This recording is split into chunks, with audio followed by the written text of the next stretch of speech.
Do you know, when I was a school teacher, they told me that I had to teach a thing called evolution? I said, I can teach that, no problem at all. I'll show you how to teach evolution, it's very easy.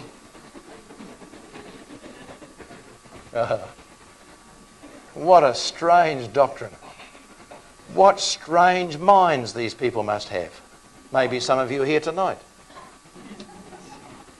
Very strange indeed. Have a look at it. You divide your board in half like this. On one side you write the word God, and on the other side you write the word nothing. And then you say to the children, have a look around at the world of design, and where do you think it came from? Do you think God designed it, or do you think it was designed by nothing? Forget about the amoeba, forget about the primeval germ, let's go straight back to nothing, shall we? Let's be honest. And if we go back to nothing, we can only assume that nothing was designed. And therefore nothing is here. Because if nothing designs nothing, there's nothing to design. And there's nothing to be made, you'll agree? The argument now is finished, it's all over. We don't need a court case. Creationism versus evolution, we don't need a court case, it's all finished now. That is the choice.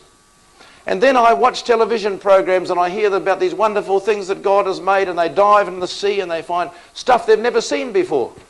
And so I tell the children that a scientist, a definition of a scientist, is a person who is discovering some of the things that God has made.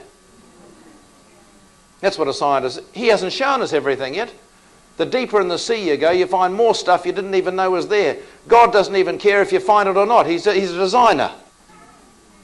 A peacock came into our building. We were down the country preaching at a place called Calcairn. Anybody know Calcairn? Do you know where that is, dear? It's in from Albury, Wodonga. We had wonderful meetings there in a farming area, and we were staying on a farm, and a peacock came into the house one night and he went squawk.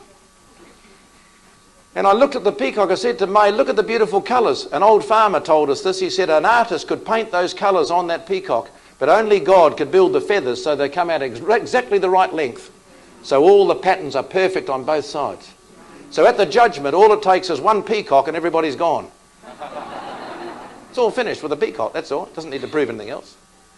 And I was excited. And then I hear these men on television saying, 50 million years ago, whales crawled out of the sea, and they dropped their fins and they grew legs.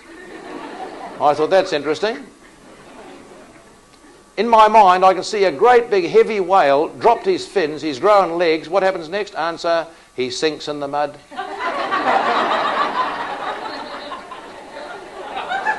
These people obviously are not thinking very clearly, are they? Not thinking clearly. Because he hasn't yet grown his feet, you see. You've got to have some feet, flat ones, to stop him sinking. But it takes a few million years to grow his feet, and so he sinks in the mud. However, they finally get up on the land, and then they get up a tree somehow. Then they come down from the trees, and the result is us. I find that very hard to swallow, I'll be quite frank with you. I mean, it's interesting, but very hard to swallow.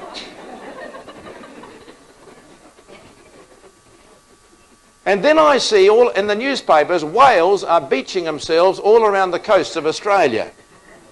And wicked men are putting them back in the sea again. Don't they realise these whales are trying to become human beings?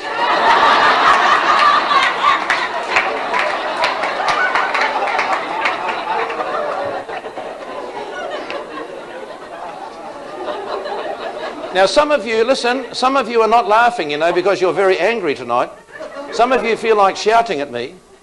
But I had a doctor on our Middle East tour one day. He said, Barry, the biggest proof against evolution is the law of entropy.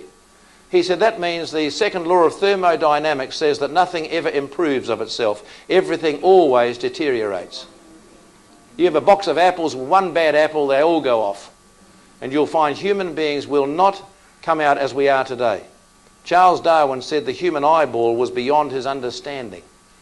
Beautiful, friends. Better than the best camera you will ever buy. And this stuff is being taught to kids at school. It's the most stupid, ridiculous thing you've ever thought of.